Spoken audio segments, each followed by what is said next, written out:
Americans for Safe Access is celebrating our 23rd anniversary. For over 2 decades, we've brought medical cannabis stakeholders together to meet the immediate needs of patients while addressing knowledge, policy, and regulatory gaps, clearing the way for a national medical cannabis framework that serves all patients. What you may not know is that ASA has been women-led ever since I founded the organization in 2002. So for our 23rd anniversary, I've created this series where I've interviewed women who have taught me everything I know about medical cannabis. My goal is to share the inspiration that these women have brought to my life with new and seasoned advocates alike. I'm honored to present the women who crush, the women who get shit done.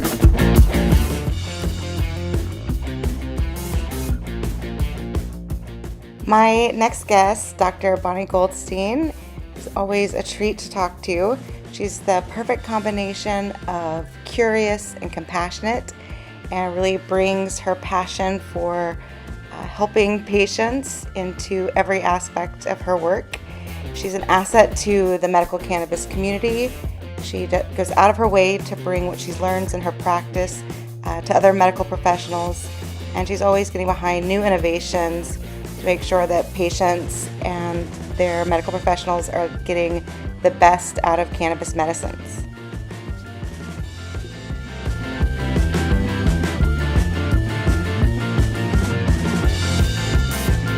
Part of why I decided to do this series is just to make, just kind of share the cannabis space that I get to see. So, I've learned so much from you, and I'm inspired by you all the time. So I'm so excited to have this time with you to just talk a little bit about how you got into the space and what you're up to. Well, thanks again for having me. I appreciate the chance to speak with you and to share what I'm doing with everyone. So, as you know, I'm a clinician, I'm a physician. I've been licensed in California since a long time ago, 1991.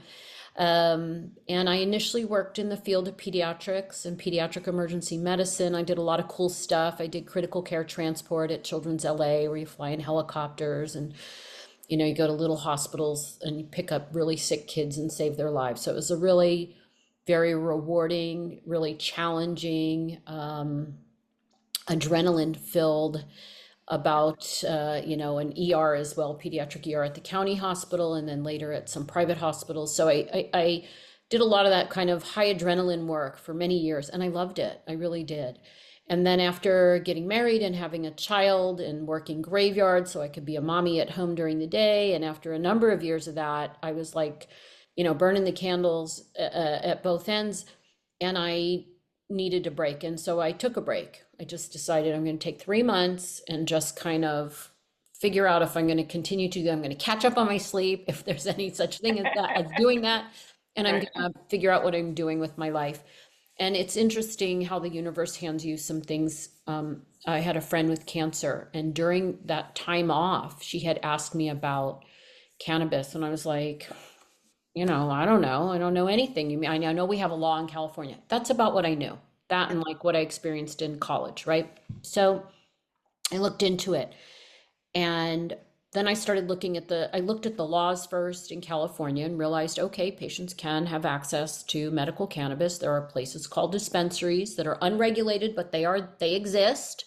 Yep. You're not going down an alleyway. You can actually walk into a store, um, but like, what's the science on this? Because, since I decided to be a doctor when I was 8 years old, and I never not thought about that. Wow. And so I think it's science really jazzed me from a young age. And so I decided to look into the science. And when I learned about the endocannabinoid system, I was like, okay, so this is so fascinating. I don't know anything about this. Very intellectually stimulating, and let me learn about it. And then I just said, I think I want to look into this. And I started working at a small practice in Long Beach, small little private practice. And I realized that the people coming in are like my neighbors, my friends, like my parents. They're just people who are struggling. They've been given the drugs, they've been given the diagnosis, they've been given kind of handed, here's the blueprint to help make you better, but they're not better. Yep. And they tried cannabis, and the vast majority back in those days, so this was 2008, the vast majority were using cannabis first illegally, Mhm. and then wanting to get into a legal system because they didn't want to be a criminal. They wanted to do it legitimately, and they also wanted access to different products so that it wasn't haphazard. Like, how come that cannabis worked for me, but now I got something different and doesn't do that same thing? Because it matters Yeah. what you're using. It's not one size fits all. So after listening, like maybe 3 months working in that practice, I said, this is it. This is what I'm doing. That is amazing. That's amazing. I think what is so beautiful about the cannabis space, right, is all the people that I meet that bring their expertise to this issue, right? And so for you, you're like, okay, let me apply science here and see what comes out at the other side. And what's even more beautiful is that as people are figuring this out, you didn't keep it to yourself, right? You weren't just like, let me figure this out just for my own practice. You've really put that information out there and really started closing these educational gaps. What I think is so remarkable about cannabis is that it kind of trying to fit it in a Western world can be kind of painful for folks where, sort of the scientific approach in the Western world is often, let me, okay, great, here's something interesting. Let me manipulate it and change it so that I can understand it. Where here we have this amazing plant, and it turns out we don't need to do much to it. We just need to we have to like, tune our tools so we can actually see what's happening, right? Like, and so for folks who are, I guess, high adrenaline junkies and who are looking for adventures. What an adventure, right? Like, Absolutely. And what's really fascinating about it, and I'm finding it really like, so it's 2025. So many people in the medical community still don't understand cannabis. And I think one of the major things is that I work in the medical field. I help people who are sick. Mhm. I've opened a new company, Goldstein Wellness, to educate clinicians. If you're a US licensed healthcare clinician, whether you're an RN, a nurse practitioner, an MD, a DO, a acupuncturist, chiropractor, anybody that's licensed, you can come and get free cannabis education. There's a lot of companies out there, they're mad at me because it's free, but it's free because if I don't make it free, people sometimes won't sign up and learn. But one of my main issues, especially like right now, is we're seeing papers coming out saying that, oh, it's bad for you. With the title, Cannabis Causes Whatever. Right, right, right. Cannabis is an umbrella term, okay? Um, There are different kinds of cannabis, CBD dominant, combination CBD THC. I use CBG, CBDA, CBDV. My husband calls it alphabet soup, right? Yeah, But yeah. if you're a clinician and you are putting out a paper that says cannabis causes something bad, you have done a disservice to patients because you are likely looking at people who are, one, not using it medically, and two, what's in their medicine? What's in their medicine? Or what are they using that is creating maybe this negative outcome that you have found? What I have found is the vast majority of people can find medicinal benefit from cannabis if they have been given some education, some medical supervision, and design a regimen specifically for their medical issue. Right now, I'm involved in a Department of Cannabis, California Department of Cannabis Control research project. Mhm. We got a grant along with, so we're working with UCLA. There's four of us cannabis Okay. clinicians, and we have over 600 patients that Mhm. responded to a very intricate survey. Nice. And do you know that out of those 600 patients, only two people have ended up in the emergency room due to cannabis? That is, and if you talk to an ER doctor or somebody who is on kind of the, not on my side, kind of on the Right. other side of this, who are maybe what they're seeing, which is scaring them. Oh, I'm seeing cannabinoid hyperemesis, or I'm seeing somebody who has chest pain or whatever.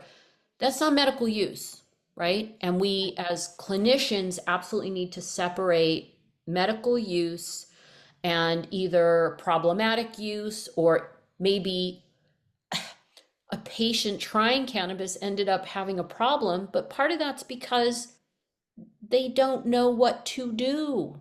And the medical community has said, oh, yeah, we don't really want to even talk to you about this. Why wouldn't you want to talk to your patients about their about their cannabis use in general and guide them to a place where it is so helpful for them? Yeah. No, I think that what we're really talking about with cannabis, I mean, that's what I've been working on for 23 years is to find ways to integrate cannabis into our healthcare system, right? One of the things that really frustrates me about sort of wellness approach to things is that it's a bifurcated healthcare system, right? It's for those who can afford it. And Mm, uh, part of, this integration means that you're having, uncomfortable conversations with all of the stakeholders because it's a different way to approach medicine. But you also have to meet them where they're at, right? And you mm, can't, I think one of the things I hear from doctors a lot is how frustrated they are with a patient who will download a research paper they found on maybe a pro cannabis site and bring it into their doctor and say, see, and the doctor's like, this is about mice, right? Or ask the Right. patient, like, how do I get that product that was in this research study? Like how can I find that? So, filling these gaps is so important, and it really takes commitment and the work that you're doing. So I'm so honored that you're in this community and putting in that time, right? Because it really is going to take all doctors under, all of the medical, not just doctors, but all medical professionals understanding this to That's make right. that integration happen.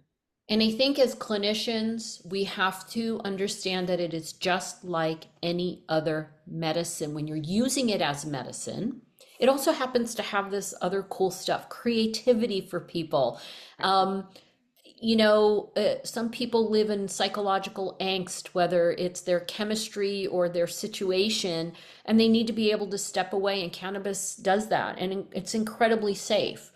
Yeah. But it just seems like the medical community wants to only focus on problematic, whereas if we educate ourselves and we help our patients and lead them to a place where they can integrate cannabis, and I'm not saying everybody can, but I have found like an 70 to 80% success rate with my patients, even if they just use it once a month for that one migraine, right? And they don't want to take it on a daily basis for wellness.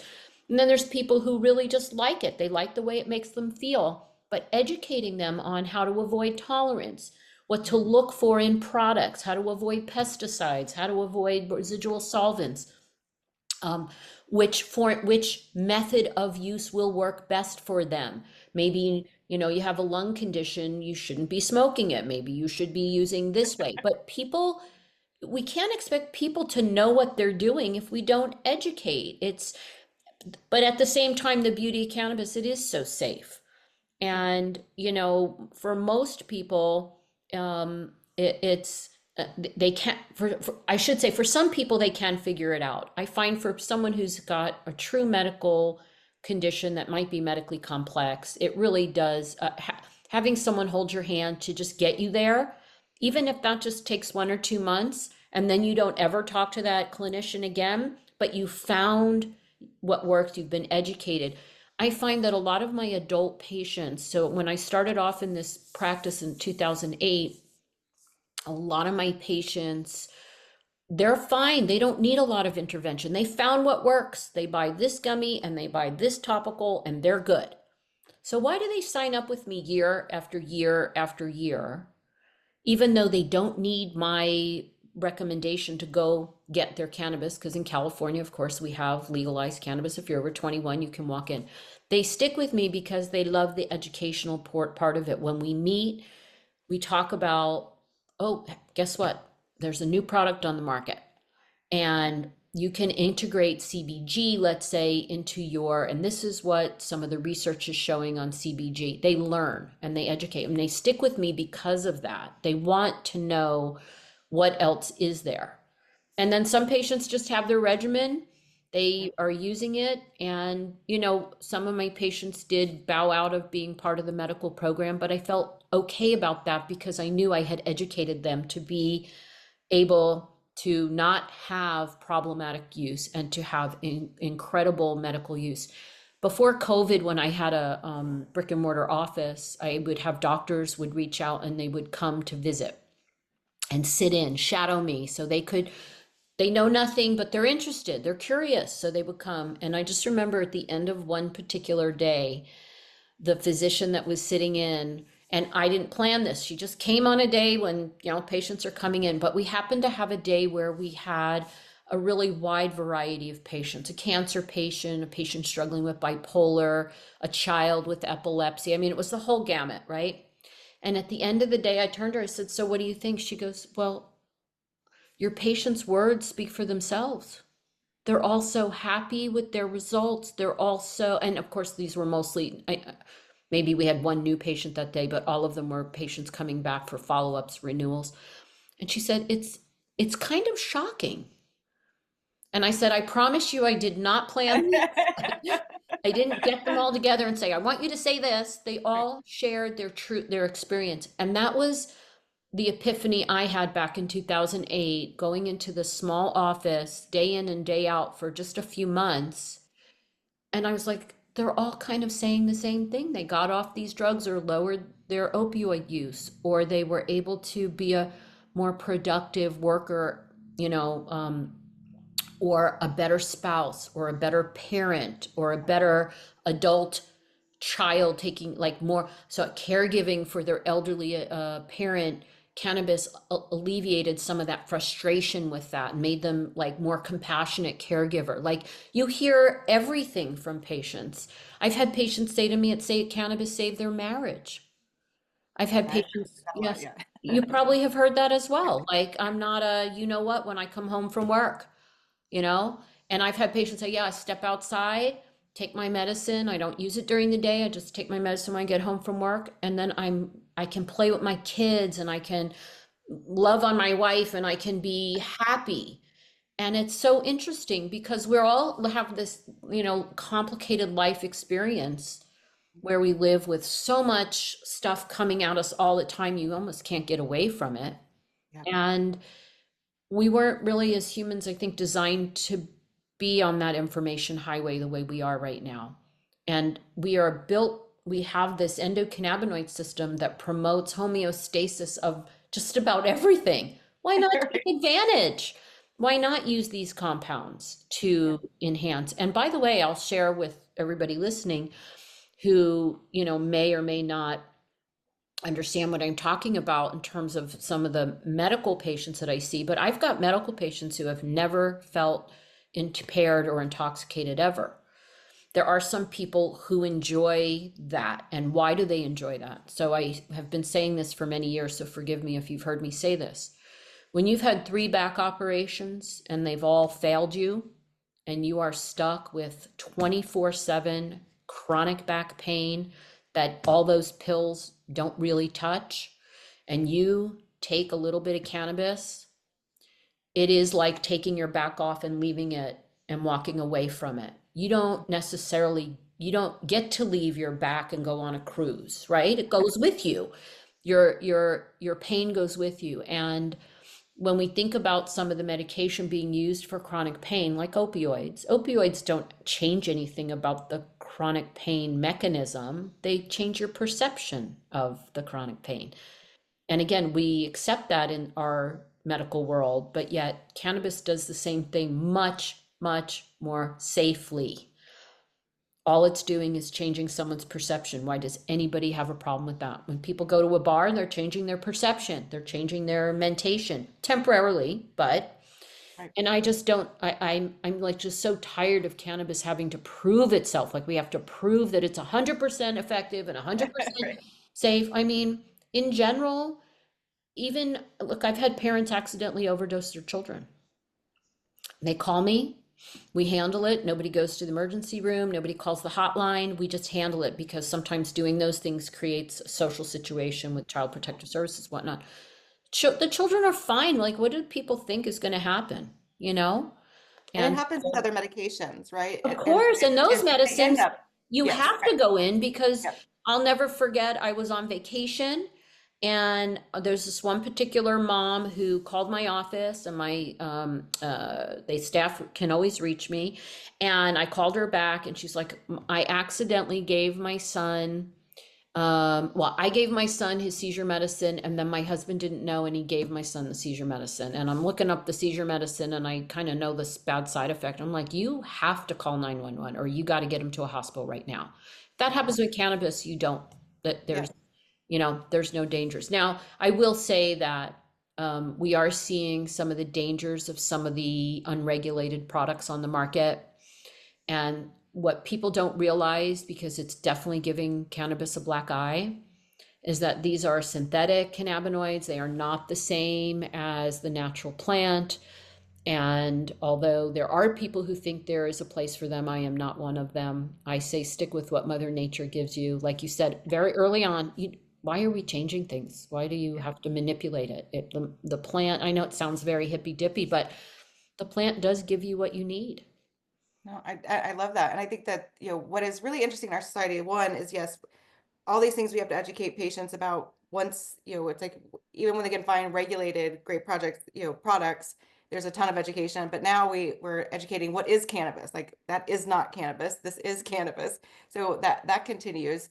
But I think what is, really exciting, I think at this time in medicine is that good or bad, I feel like the opioid epidemic woke up a lot of healthcare practitioners who were finally felt comfortable saying, I need more tools to deal with chronic diseases. Like this is my patients are dying, right? And of course, the opioid epidemic was a symptom of the pain epidemic that is never, is there and is very real in this country.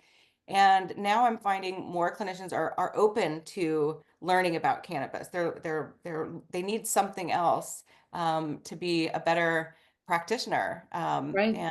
And so And to I've been saying for years that you cannot be a clinician and not know anything about cannabis because you're doing your patients a disservice. Because when they ask you, hey, doc, what do you think about medical marijuana? Or what do you think about me using whatever, CBD? We are scientists. We were trained as scientists. We took chemistry, physiology, all those classes. How is it that all of a sudden on the cannabis realm, you're just going to say, oh, yeah, no, I'm not going to look at the science? There's science to support the use of cannabis for many years now for chronic pain, for nausea and vomiting, for seizures and epilepsy, especially for patients who have uncontrollable seizures or what we call intractable epilepsy. Um, we don't have to, you don't have to buy on to every ache and pain is a cannabis, right? We also want to Right. encourage our patients to eat well and to exercise and to meditate but it's part of a wellness approach, but it also can be very important medicine. Just recently, I've been helping a physician colleague Mhm. who has stage 4 cancer. And she is kind of opting out right at this point of treatment because her tumors are spreading and she's really miserable on the treatment they're giving her. And she is cannabis naive. And the first time she tried it, she didn't like the taste. And like she was just kind of like, she hadn't really wrapped her brain around it yet. Right. Yeah. But I just got an email from her husband yesterday, actually, and he said, so we tried it, and then she didn't want to use it anymore, and then she decided to go back to opt in for a different kind of chemo, and it's made her so sick, and then the drugs that they gave her to counteract were making her even worse. So we decided, why not? Let's just try the cannabis oils again. And he wrote me, they are working better than the antiemetics, so the anti-vomiting medication, and she is at ease. She feels better. And so sometimes it's a little rough in the beginning. Yeah. And part of it's because I think many of us still walk around with the stigma, right? Yep. And people don't want it to work. I mean, I find that a lot in my, in my family and in, my friends of family. You can imagine literally everybody's mother calls me to ask me about cannabis at this point. That a lot of people are like, I really don't want this to work, right? They don't want all this information that they've been told their whole life to be wrong. And so there's definitely a lot of people that approach cannabis that way.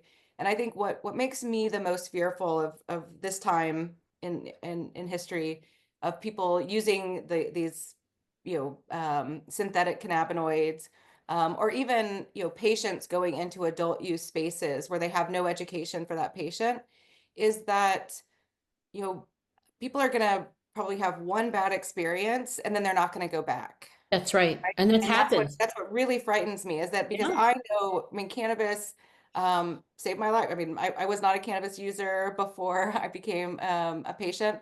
I was, really fortunate that my neurologist brought it up to me. I never would have thought about cannabis for inflammation. And I think a lot of patients experience this where if their doctor does bring it up to them, they say, I don't know anything about it, right? Which is what my neurologist said. We said, like, look, we're running out of options. You say you can Yeah. either stop taking these anti-inflammatories, which would mean loss of mobility and Mhm. I'd be bedridden within like 72 hours. Or I was looking at dialysis in like 6 months. So he's like, we got to try something. And Right. so luckily I was in San Diego at the time in my early 20s and I just like asked my friends who listen to reggae if they had pot, right? And so part of why I created ASA was I realized not everybody has a friend who listens to reggae, Or that a they neurologist who says, are. why don't you think out of the box, Yeah. right? So And that experience yeah, is what I feel like I have to recreate, right? yeah, Like I want that to be in a situation where um, physicians know they have this tool from onset of diagnosis, right, right? That there's this option there. right. And the Schedule One status has not helped us. Because no clinician wants to even enter a world where they're kind of even borderline putting their license at risk. Look, we work really hard to get our medical license. We work Yeah. long hours. It's years of our life. It's giving up a lot. You give up relationships and friendships and your time to become a clinician. It is like 11 years of you're in a box and you're gonna if you want to achieve, you better. And for some people, it's longer than that, right? So if they become surgeons and whatnot. But the way I look at it is that, again, you have to come from it from the scientist point of view. Who can it help? What does it do? What are the side effects? Who shouldn't take it? Just the Yeah. same way we look at every other drug recommendation that we make. I don't understand why everybody has to pick an extreme that, oh, it's a panacea for everything, or, oh, you should never use it. There is a happy medium. I'm living it now for 17 years. The happy medium being a doctor using a tool the way Mhm. the tool is supposed to be used clinically. And again, I see such nice results, and there's so much on the market now that you can create individual regimens. I did research recently. If we have a minute, just so I could talk Yeah. about my Go ahead. research. Of course. So, a couple years ago, I was approached by a company called Camphormatics. They had some unique technology where you collect saliva Mhm. and you can collect it before and after cannabis use and compare. And what you're measuring within the saliva are metabolites or compounds that we make in our body. That, remember, in our body we have pathways. So we have start off with, like one chemical, and you have an enzyme and it turns it to another chemical, and then it goes to, and that's how kind of how puberty happens, and right, all of that, all of that chemistry that's behind that we don't even think about really, but they have a way to measure it. And so we have 15 children with autism who have been under my care for at least a year, and we're doing well on the customized regimen. And what's interesting is if you look in the paper and you see the 50, there's a chart in the paper, the kids, their number they've been assigned and how old they are and how often they take their cannabis, and then what is their regimen made up of. Some of them are on high THC, low CBD. Some are on high CBD, low THC. Some are on CBDA and THCA. Some are on CBG. Whatever their regimen. Not one regimen's the same. Why? Because these children have unique neurochemistry. They have inflammation. Some have more difficult behaviors than others. Some are not sleeping. Some have, are speaking. Some are not speaking. They're under the umbrella of autism spectrum, but they're all unique individuals, and we customized treatment. We then looked at their biomarkers, those metabolites, hundreds of them, before they took cannabis and after. And it was very, very exciting to see. And by the way, we did behavior surveys before and after. Great, great. And the changes in, and we had 9 children who established kind of like the physiologic range where you should be if you don't have autism, kind of in these metabolic pathways. Mhm. And a lot of the pathways reflect inflammation, pain, um, behaviors, endocannabinoid system status. And what we saw was that like 94% of the biomarkers after cannabis was given shifted these out of whack metabolic pathways towards the physiologic mean. And if the biomarker was low, it Hmm. came up. If it was high, it came down.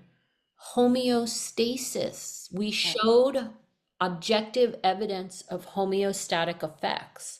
I love it. I love it too. And what, Has that been published? yeah, oh Is it yeah, it's been we've published three papers and a couple letters, fantastic? but the first two were published, one, documenting the ones, all the biomarkers, one's lipid-based biomarkers.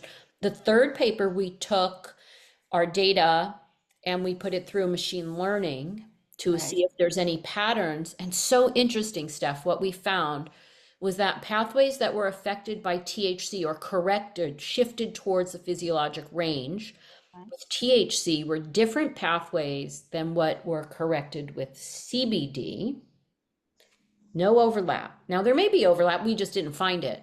Yep. But this is why THC has to be considered medicine, because what if you have one of those metabolic pathways, right? And we know that children with autism, there's two papers, very well designed, one from 2018, one from 2019, showing that children with autism statistically significantly lower levels of anandamide, one of your main endocannabinoids that keeps you in homeostasis. Now, if they have a deficiency of that, are we just going to let them live with a deficiency and throw like tranquilizers and antipsychotics at them? Yep. Now, maybe you might see some benefits from those, but then you're letting a child live in a deficient state. What mimics anandamide? THC mimics anandamide. The children don't have to be high. There's medicinal dosing. And in fact, the vast majority of I would say all of my pediatric patients aren't high on THC. They have a medicinal dose.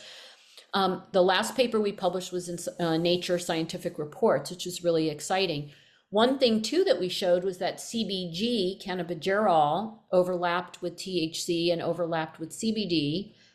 And there were some other papers, a couple of other researchers who had reported that CBG resides pharmacologically between CBD and THC, and we found the same thing. So to That's be so able great. to add that to the scientific literature is really very exciting. And so we're hoping to create a test where someone can get a baseline test. We can look at your profile, your Mhm. map, where your biomarkers are, and then target those metabolic pathways rather than kind of the trial and error method that we use now, which is labor intensive. Luckily, it's very safe, It can but just be expensive also for it's patients to just exactly, it's keep to trying help. something. Yeah. Right. So why buy products that aren't working, that you're just kind of, testing out? So I'm so excited about that research. And of course, funding is always an issue and we are working on that. So if anybody wants to participate in that, please reach out to me.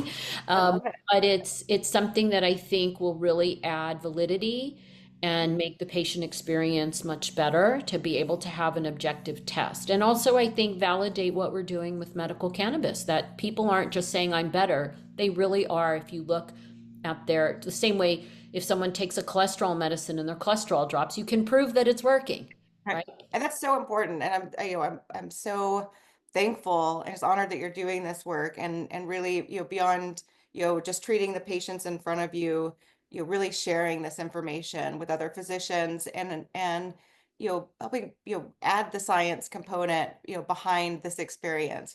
It's so important. And you know, I know that patients are having a better experience, across the globe because of the work that you do. And so I Oh, just well, want to thank say you so much. thank you so much for all that you do. And if you email me those studies, I'll put them in the Sure. notes of this thing. But I want to stay on here forever. Maybe I'll just keep doing these in the future. But I just think it's so great to get to check in and see because obviously we approach this issue from different perspectives, but we're all working together and Yeah. towards a better, healthier society. So Yeah. again, And thank you yeah, so and much. I want to tell people I'm kind of a chicken, okay? I'm really like my husband jokes if you unzip me there's a chicken inside.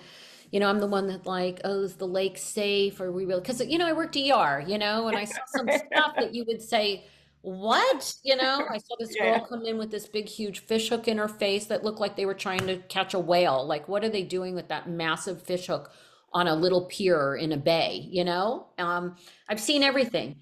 And I'm going to share that cannabis is just incredibly safe, especially under medical supervision, especially when you educate yourself. Clinicians have nothing to fear.